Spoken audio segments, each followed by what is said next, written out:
up, I get to introduce someone who I have known of and bounced back and forth from his work over a long time, my entire career, really. I just regret that it's taken this long for me to meet him and see him speak. Physicist Amory Lovins is co-founder of the Rocky Mountain Institute. He remains as a consultant to that organization. He's also an energy advisor to major firms and governments in 65-plus countries and for 40-plus years. He is the author of 31 books, one of which at least is available in the bookstore. And we couldn't carry them all. And more than 600 papers, and an integrative designer of super-efficient buildings, factories, and vehicles. He has received, this is a list. He has received the Blue Planet, Volvo, Zayed, Onassis, Nissan, Shingo, and Mitchell Prizes, the MacArthur and Ashoka Fellowships, the Happold, Benjamin Franklin, and Spencer Hutchins Medals, 12 honorary doctorates, and the Heinz Lindbergh Right Livelihood, National Design, and World Technology Awards. Those were each individual awards. They were not one. In 2016, the President of Germany awarded him the Officer's Cross of the Order of Merit. It is my distinct pleasure to welcome to the stage Dr. Amory Lovins.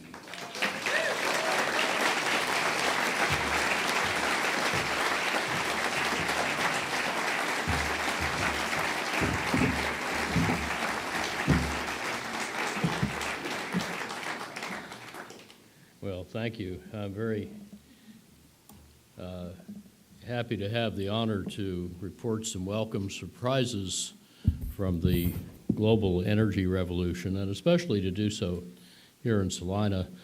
I remember, 4 decades ago, a dinner around the Jacksons' table where everything but the salt was within an easy walk of where we sat.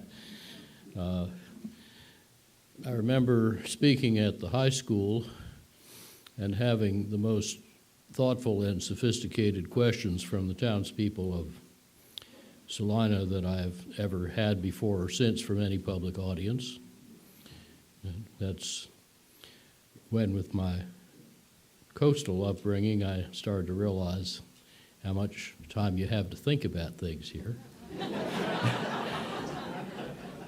And if memory serves, I hope I'm thinking of the right place. I think I observed in the schoolyard above where the kids played, some mason had put into the brickwork the classical proof of the Pythagorean theorem. And that's a different kind of culture. I want to start talking about energy on the demand side, which is often neglected. It's not unusual to hear a speech or read an article about energy that's 100% about renewable supply. Renewable supply is wonderful. We're doing well with it. But there's something even bigger going on. It's the world's biggest energy source. It's bigger than oil. And it's the energy we're saving, about 2/3 by more efficient technologies for converting energy into the services we want, and about 1/3 by changes in the structure of the economy. The energy saved just since, say, 1990 is bigger than oil as a global energy source or source of energy services. Oh, well, I can speak up a bit. Is that better? Thank you. Systems without feedback are stupid by definition. Next time, please just tell me earlier. So if the total energy demand in the U.S. had kept growing in lockstep with GDP since, say, 75, our energy use would have gone like that, but instead it went like that. We cut use by more than half, and the cumulative energy saving was equivalent to 25 years' worth of energy use at the present rate. It's also 30 times the cumulative impact of doubling our renewable output in the same period. I'll say that again. The energy we've saved in this country since 75 is 30 times the increase in renewable supply. And yet the headline ratio and the kind of headspace ratio is pretty much the opposite, because renewables you can see on the skyline or on the roof, but energy is invisible, and the energy you don't use is almost unimaginable. Saved energy worldwide is avoiding roughly twice as much carbon each year as is renewable growth. I love both, we need both, but let's remember they're both there. It's not all about renewables, and the potential savings keep expanding too. In 1975,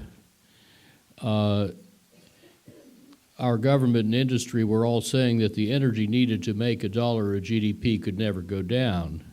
And a year later, it was considered heretical when I suggested in an article in Foreign Affairs magazine that it could drop 72%, almost 3/4, in the next 50 years. So far, it's dropped 58% in 43 years.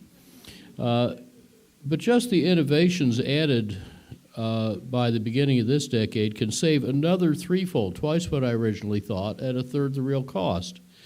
And today that's looking conservative, because we've learned that optimizing buildings and vehicles and factories as whole systems, not as piles of little parts, can often make very large energy savings cost less than small or no savings, turning diminishing returns into increasing returns.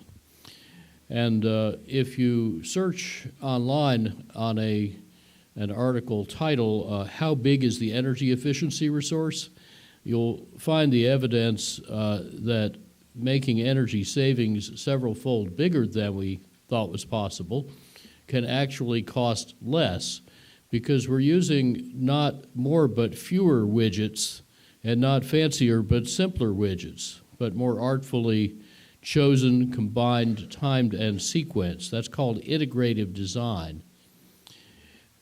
Metal ore bodies and oil reservoirs are finite and depletable assemblages of atoms, but energy efficiency resources are infinitely expandable assemblages of ideas, depleting nothing but stupidity, a very abundant resource.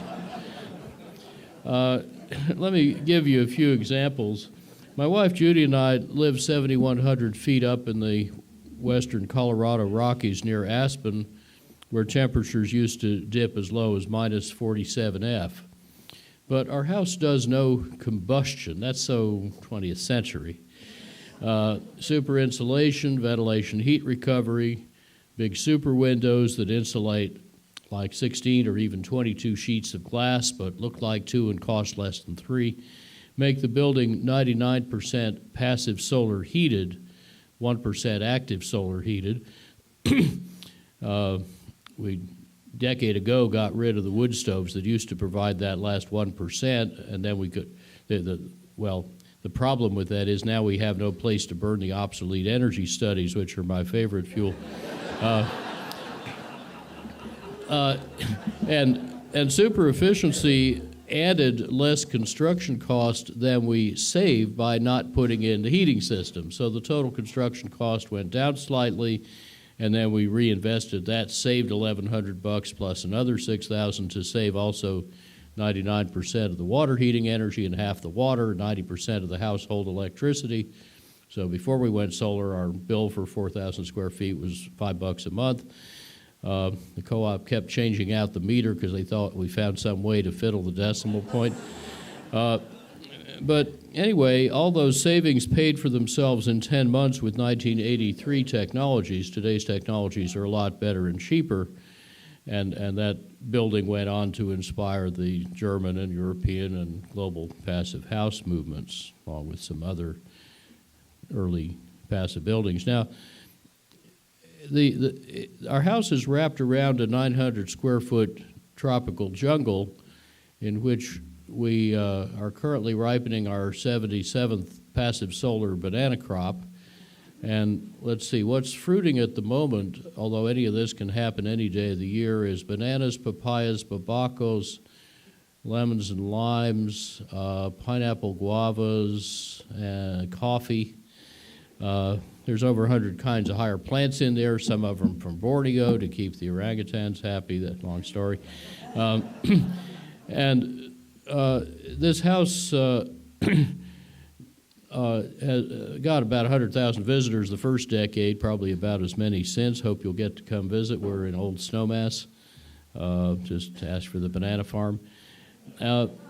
Integrative design of this building gave us many benefits from each expenditure. So there's a white arch holding up the middle of the building, and it has 12 functions, but it has only one cost. And the whole building is like that. Like nature, you never do just one thing.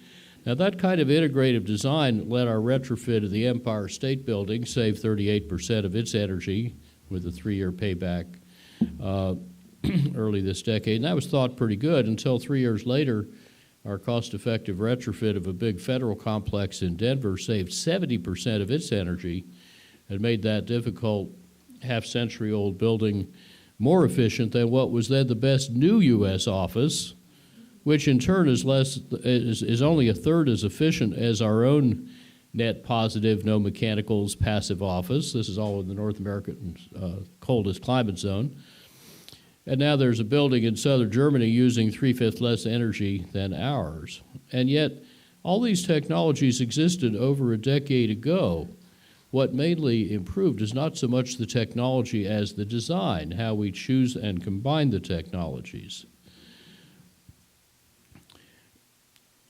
This is not only for big buildings. There's a practice that originated in Holland called Energiesprong, energy leapfrog, where they kind of put a tea cozy around your house.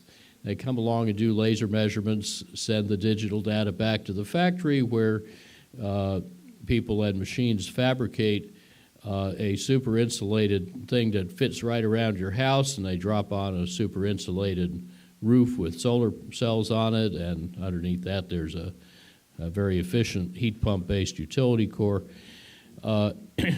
And this can all be done, it's been proven in England, in one day while you're off at work. And when you get back, your house produces each year at least as much energy as it uses. That is, it's net zero. And of course, it has greater amenity health value, and you just added many decades to the life of the building. That sounds expensive, but they're now very close to, and within a year should be at, being able to pay for it entirely out of the energy savings with no subsidy. It's just a matter of industrialization and scale up. And we're applying that now in the Bay Area. Now, you might wonder, what about industry, which uses half the world's energy and electricity? Well, my team's latest $40 or $50 billion worth of industrial redesigns has typically found in a wide range of industries, especially big, heavy ones, 30 to 60% energy savings retrofitting old factories, paying back in a few years, and in new factories around 40 to 90% savings, costing less to build. They keep asking me, so what's the payback? And I say, cost less to build. What part of that don't you get?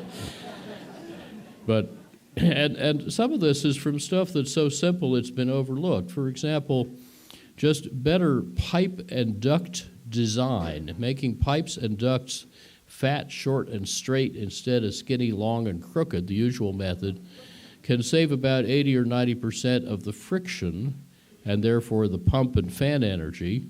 Well, pumps and fans use half the energy of the world's motors, and motors use over half the world's electricity. So all that, if everybody did it, would add up to saving about a fifth of the world's electricity or half the world's coal-fired electricity. And the paybacks we observe from doing that are typically under a year in retrofitting existing installations and instant in new ones. This is, however, not in any but one little one, engineering textbook. It's not in any climate model or government study or industry forecast. Why not? Because it's not a technology. It's a design method. And very few people yet think of design as a way to scale stuff up quickly. So we have a lot of work to do to apply such really basic principles. And the way you do it is arrestingly simple. You use big pipes and small pumps, not small pipes and big pumps, because the friction in a pipe goes down as almost the fifth power of diameter.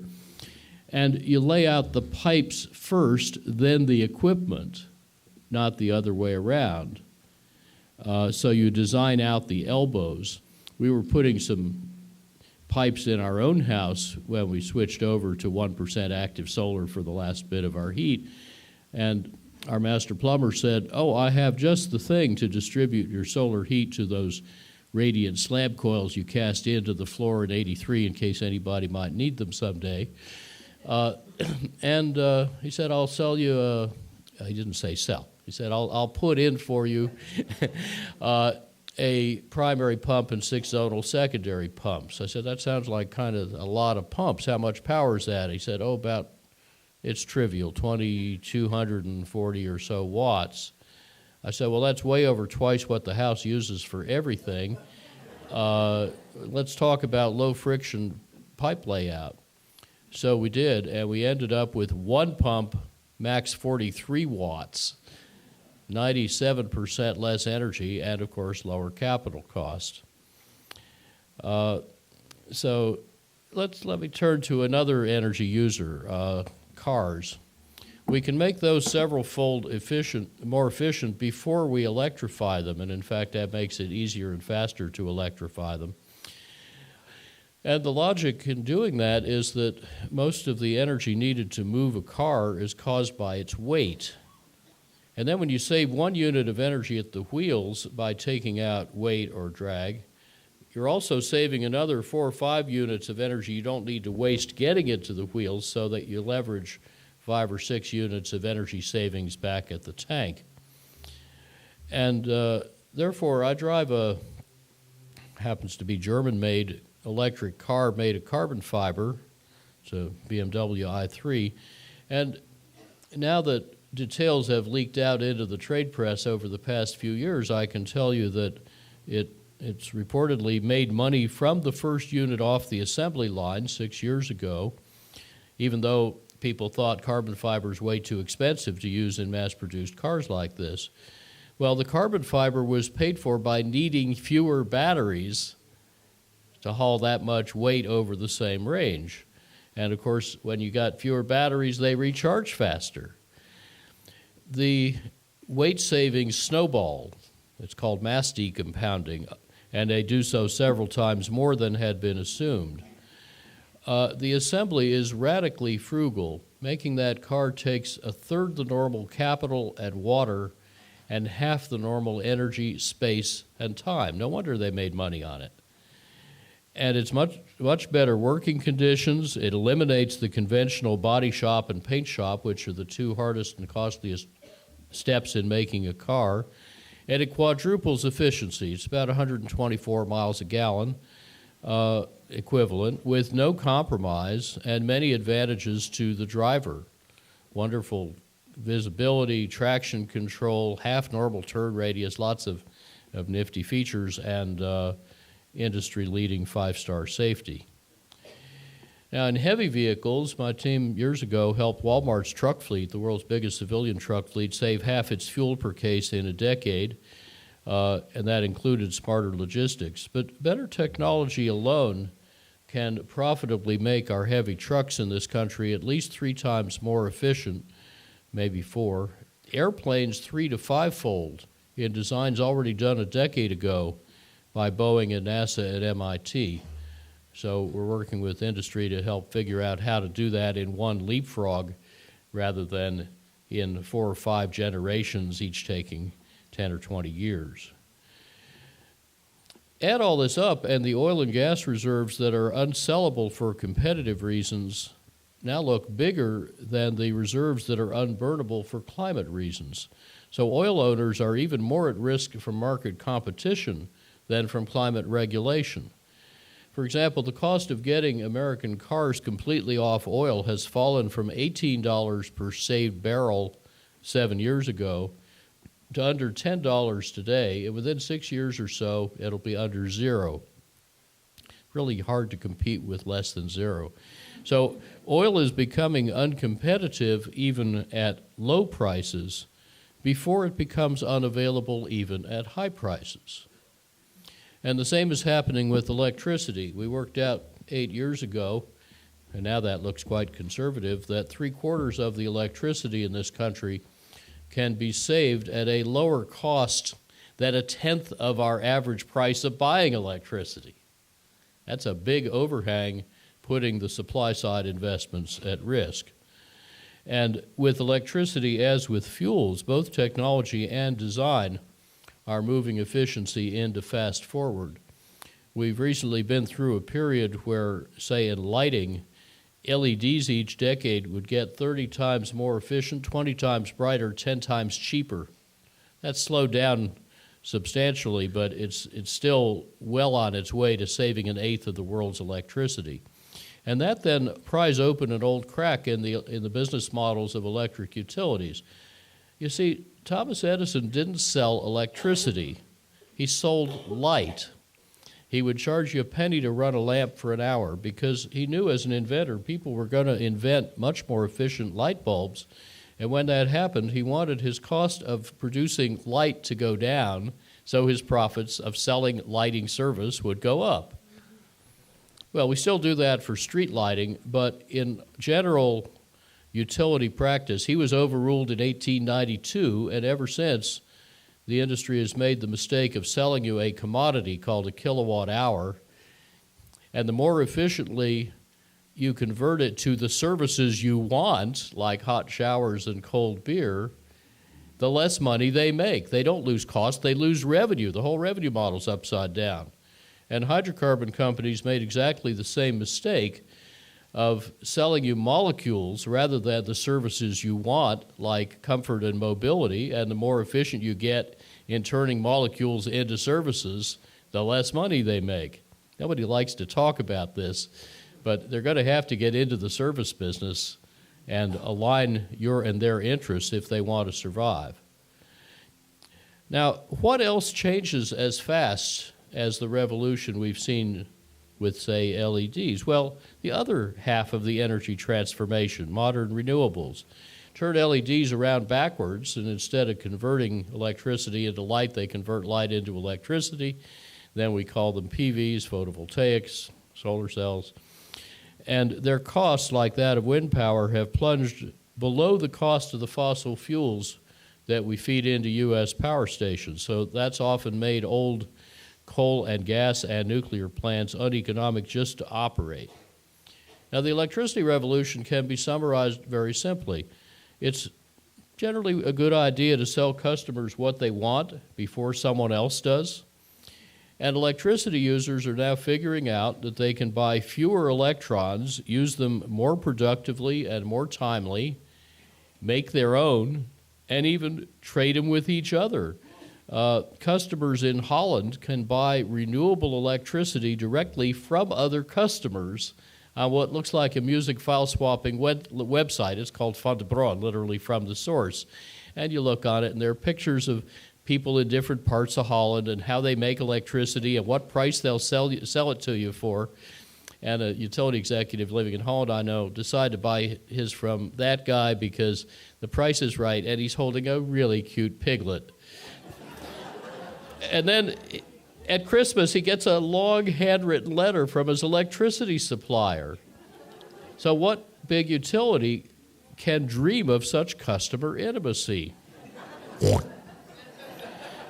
And in fact, if you were to draw a dollar sign for utility revenues and start putting around it little Pacmen that can gobble up half that revenue in the 2020s, you'd come up with something like 8 Pacmen of the apocalypse, on the supply side, the demand side, social change, regulatory change. And these things don't just add, they exponentiate, they reinforce each other. They're not lone wolves, they hunt in packs, they multiply quickly, and together they're quickly creating an alien competitive landscape faster than most utilities can figure out what's going on, let alone adapt.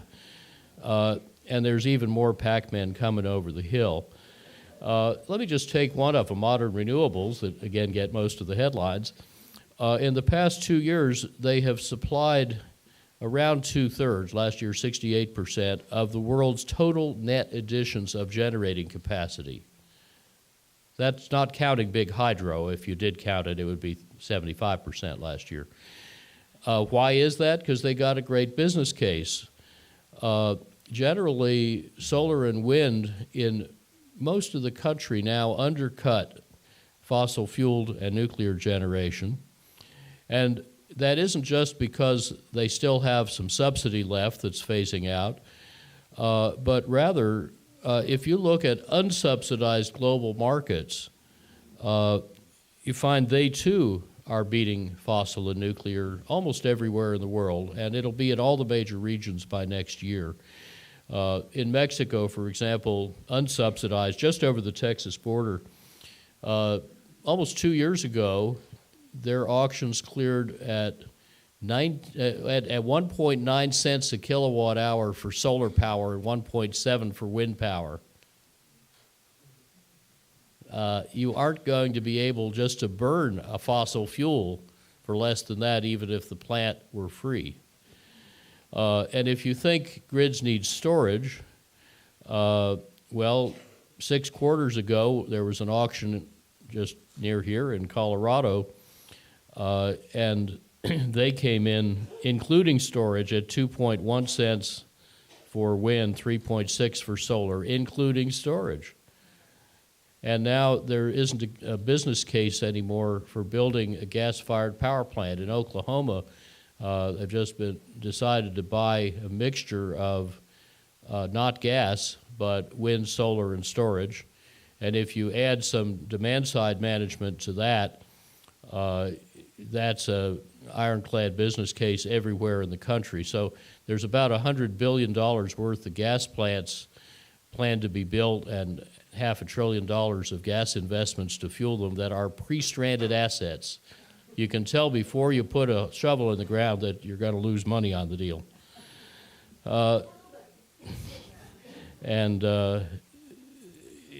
This is always startling for the investors to hear, but it's good for them. Now, of course, photovoltaics and wind power vary in their output, although more forecastably than demand nowadays. And there's 10 ways to deal with that, one of which, the costliest of which, is bulk storage. And we haven't found a case yet where it's needed. In fact, if you look at, say, the state of Texas, which is not connected to the rest of the country, I'm talking about the electric grid, and it's a big load. It has some nasty climates. It has no big hydro. We showed years ago, and you can search on storage myth and find it immediately, how to run Texas on 100% renewables in 2050, every day of the year, with no bulk storage, superior reliability, and great economics even at today's prices. And there are some grid operators doing this today. Britain, Italy, Germany are about a third renewably powered, but there's 4 other European countries with modest or no hydropower that are meeting about half to 3/4 of their electric needs today from renewables with no bulk storage and better reliability. In fact, Denmark and Germany have a grid about 10 times as reliable as ours. So let's see, that's Scotland, 74% renewable, Denmark 71, Spain 46, Portugal 64. It's not magic. The operators have just learned to run these grids the way a conductor leads a symphony orchestra. No instrument plays all the time, but the ensemble continuously creates beautiful music. Now this gets easier, this grid integration gets easier with smart bidirectional hookups of parked battery electric cars. And last year, China sold more electric vehicles than the world sold the year before. Shenzhen, city of 13 million, 100% electric buses, 100% electric taxis, 62% electric delivery vehicles. That'll be 100 very soon. You get the idea. The world will have over 200 models of electric car next year, and that's because of, and it causes plummeting battery prices. They've come down a decade earlier than recently expected. And in about 5 more years, electric cars will cost no more to buy, no more in sticker price than today's gasoline cars. And that goes with, again, abundant cheap batteries. So what does that mean? That means distributed solar everywhere. It gets cheaper with the next generation of batteries in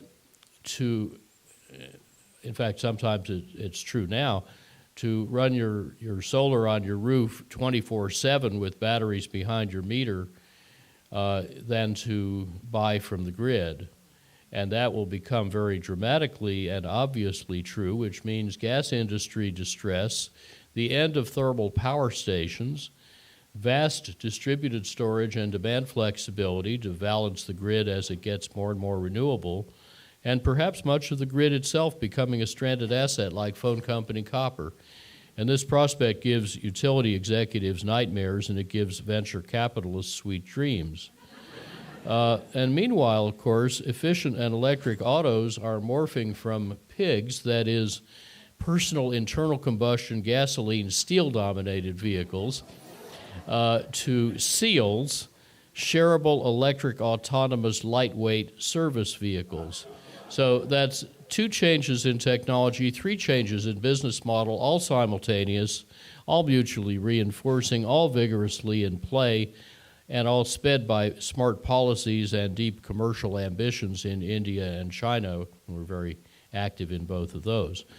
Now, if you put together all these opportunities, we put out a business book that I think is in the bookstore called Reinventing Fire 8 years ago, and it rigorously showed how to triple efficiency and quintuple renewables in the United States by 2050. So by then, with a 2.6-fold bigger economy, we assumed, you would still need no oil, no coal, no nuclear energy, at least a third less natural gas, and it would be $5 trillion cheaper, expressed as a lump sum today, than business as usual.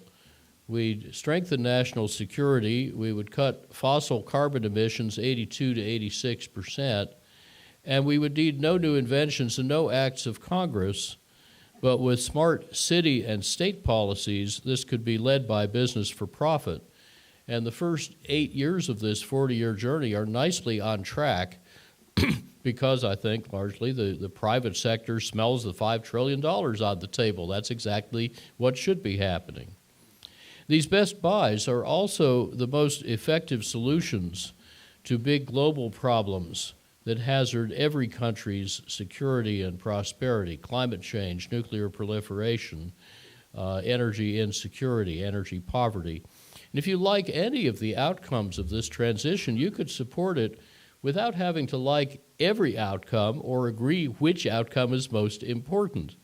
In other words, focusing on outcomes, not motives, can turn gridlock and conflict into a unifying solution to our common energy challenge. Now, stimulated by those U.S. findings, at the G20 3 years ago, China's National Development and Reform Commission, which leads national strategy, published its roadmap for China's energy revolution. It details how China can save over $3 trillion, run a 7-fold bigger economy in 2050 than 2010 using today's energy 7 times more productively, shift supply 2/3 off fossil fuel, emit 42% less carbon. Remember, this is a 7 times bigger economy. So 42% less carbon, burn 80% less coal, and get 13 times more GDP from each ton of fossil carbon. Well, that roadmap strongly informed the 13th five-year plan, now underway, now ahead of schedule, and its energy authors were our steering committee, so this was not entirely coincidental. Now, if you extrapolate these on-track U.S. and adopted Chinese and similar European findings to the other half of the world, you could get to the Paris Agreement's 2-degree climate target, delivering the same or better energy services about $18 trillion cheaper. And reinvesting part of that in natural systems carbon removal could then get you to 1.5 degrees, with trillions of dollars left over and huge progress on the sustainable development goals. Now, by natural systems carbon removal, I mean that we stop treating soil like dirt and use growing things to take carbon out of the air and stick it back in tilth where it belongs. And this is, of course, a very important consequence of the vital work going on at the Land Institute. But there are analogies in other biomes all over the world. For example, in devastated rainforests in Borneo, Willie Smits has figured out a way to go from utter devastation, burned and logged for a century, to 40-odd meter high, 12 to 1,400 tree species rainforest in 6 or 7 years by planting the right trees grown out in nurseries with the right mycorrhizal fungi that go with each tree. That speeds up everything by an order of magnitude, and I gather people are starting to realize that it's not only rainforest trees that act like this. There's a very important fungal element of what we need to be doing in land restoration. But he's figured out a brilliant way to sequence and organize the restoration so it also is cultural and economic restoration. So the people are better off from day one, and by the end of year 2, they're several-fold better off, and if you try to come steal the trees, they'll kill you. And they were quite recently blowpipe headhunters, so this is not a, well, let's say it's a credible threat, so you don't need to wait for rule of law to come to rural Indonesia to protect the trees and the orangutans. Now, our climate science models conservatively have understated the speed and the runaway potential of climate change. And climate policy models, unnoticed, have similarly understated what we can do to stop climate change. So if you offset these two biases, what Jeremy Grantham calls the race of our lives is very much on, and despair and complacency are equally unwarranted. In fact, we have a paper coming out shortly pointing out that both energy savings and carbon-free supply sped up dramatically starting around 2010. The models don't, in general, yet notice this. They use older data. We're now saving on average in this decade over 2% a year. That's fluctuating.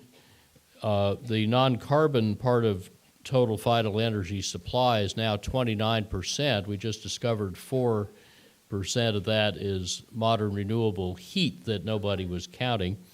And that's accelerating. And the two together, the savings and the carbon-free supply, now average over the past 3 years exactly the pace we would need for 2 degrees. They're halfway to where we would need to be to get to 1.5 degrees, and we'd have to sustain that to 2050. But we're heading very much in the right direction. We just need to do more and faster what already makes sense and makes money. Now, this kind of energy transformation can flip markets with breathtaking speed. If you look down Fifth Avenue in the Easter Parade in 1900, and there are archival photos of this, you have to look really hard to find the first car. 13 years later, you have to look even harder to find the last horse. The non-farm horse market peaked in 1910 when there were only 3% as many cars as there were horses. And the horse and buggy industry was thinking it would have many decades to adapt, but Henry Ford made the Model T 62% cheaper in 13 years. Car-owning households soared from 8 to about 60% in a decade, three-quarters financed by a GM and DuPont innovation called car loans. Well, today's solar modules just got 80% cheaper in 5 years. Three-quarters of our rooftop solar is innovatively financed. Ford's and Edison's industries are merging to eat Rockefeller's industry. So the pace of this transformation is set not by incumbents, but by insurgents who are not inhibited by incumbents' business models or legacy assets or cultures. And in fact, investors flee even before customers do, because capital markets keenly sniff out disruption. And once they think you're in or even headed for the toaster, they don't wait for the toast to get done before they decapitalize you and invest in your successors. And already about $8 trillion have prudently fled the fossil fuel industries. Now, let me leave you with one last fun thought. The energy transformation that I've summarized is not just fundamental, it's elemental. The first industrial revolution was the age of carbon, digging up and burning carbon, and it created our prosperity and the world's mightiest industries from coal and oil and gas. But now that obsolete age of carbon is giving way to the modern age of silicon. Silicon microchips, telecommunications, and software turn people from isolated to networked, systems from dumb to smart, grids from analog to digital, potentially from dirigiste to democratized. Silicon power electronics make electricity interconvertible and precisely applicable, replacing fiery molecules with obedient electrons.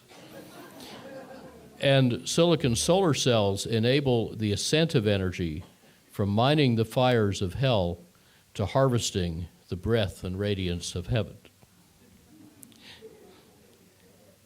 So our responsibility and our opportunity is to help enable the new energy system, not protect the old one, so the global energy transformation can move at the pace and cost of design and software, not of infrastructure, and can be not constrained by the inertia of incumbents, but sped by the ambition of insurgents. Thank you all for your good work and your kind attention.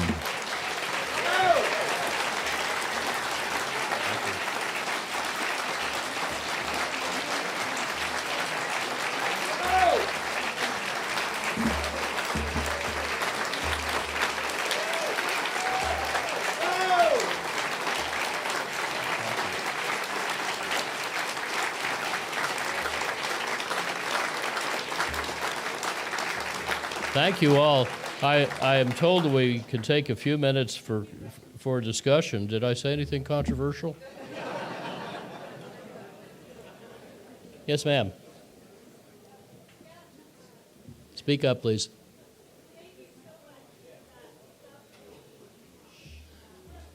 Oh, here comes a microphone.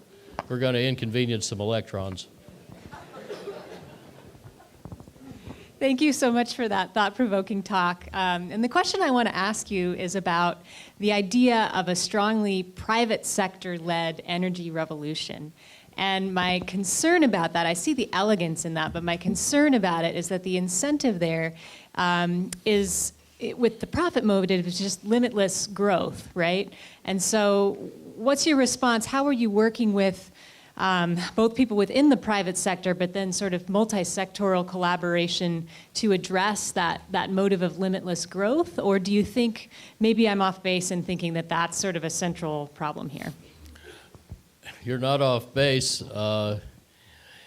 It's a difficult subject to raise when economic growth, defined generally as rate of growth of GDP, is the central political objective to which hymns are sung and objectives aligned and goats sacrificed daily. And that raises all the basic questions Dana Meadows taught us about what is growing, how is it measured, whom does it benefit, who decides and how.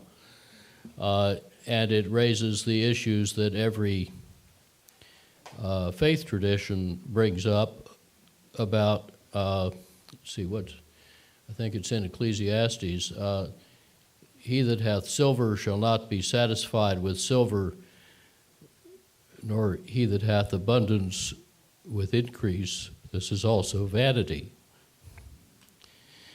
So, yeah, we have to get to grips with that too. We don't need to do that to solve the energy and climate problem, but it would sure make it a lot easier. And the basic argument is going to be about distributing and allocating benefits so that everybody can have a decent life without so much vanity among those of us who already do. That, I think, is separate from, although related to, questions of mechanism.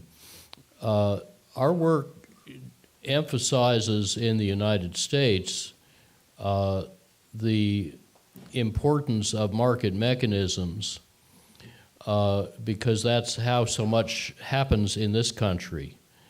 That's not true in every country that my colleagues and I work in. For example, our work with a couple of dozen people in the Beijing office of Rocky Mountain Institute helping carry out that scenario I adopted in the 13th five-year plan that I talked about.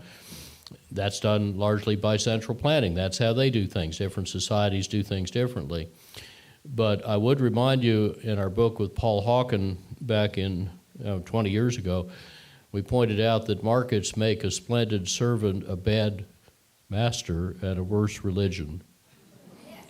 Markets are very good at what they do, short-term allocation of scarce resources, but they are no substitute for politics or ethics or faith, and a society that thinks markets can do those things is in serious trouble.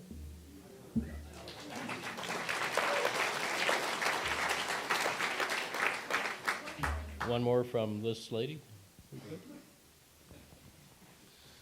We have more thoughts and questions than time, but you can talk amongst yourselves.